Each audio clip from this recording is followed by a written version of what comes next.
everyone, this is J.Keerthi of 3rd BA English Literature from Mahalakshmi Women's College of Arts and Science.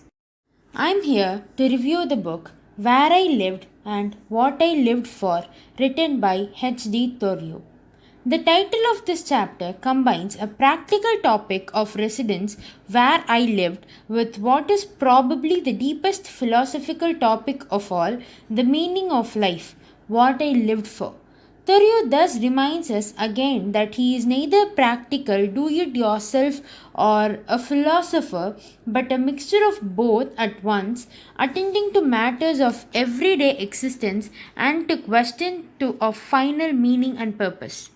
This chapter pulls away from the bookkeeping lists and details about the expenditure on nails and door hinges and opens up onto the more transcendent vista of how it all matters, containing less how to advise and much more philosophical meditation and grandiose, universalizing assertion.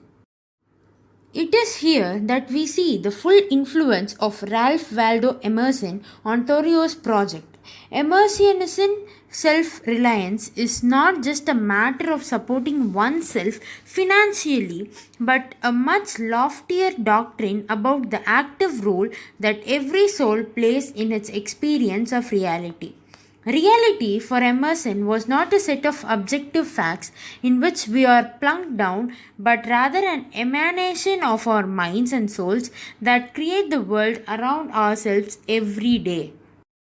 Thoreau's building of a house on Walden Pond is, for him, a miniature reenactment of God's creation of the world.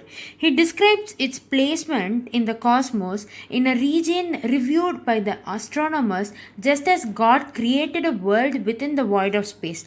He says outright that he resides in his home as if on Mount Olympus, home of the gods. He claims a divine freedom from the flow of time, describing himself as fishing in its rivers. Thoreau's point in all this divine talk is not to inflate his own personality to godlike heights, but rather to insist on everyone's divine ability to create a world.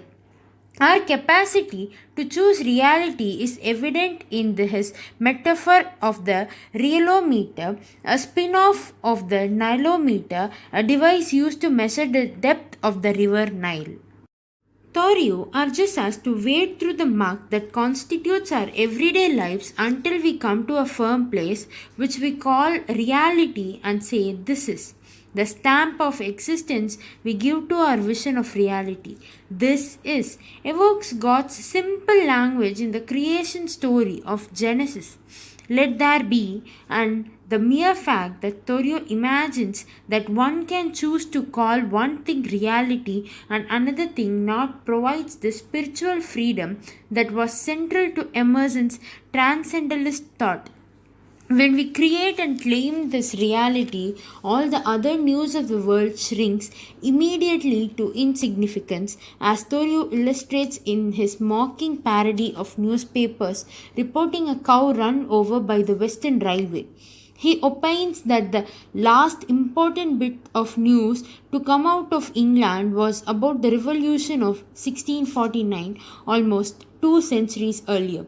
The only current event that mattered to the transcendent mind are itself and its place in the cosmos. Hope you all like this video. Thank you for watching.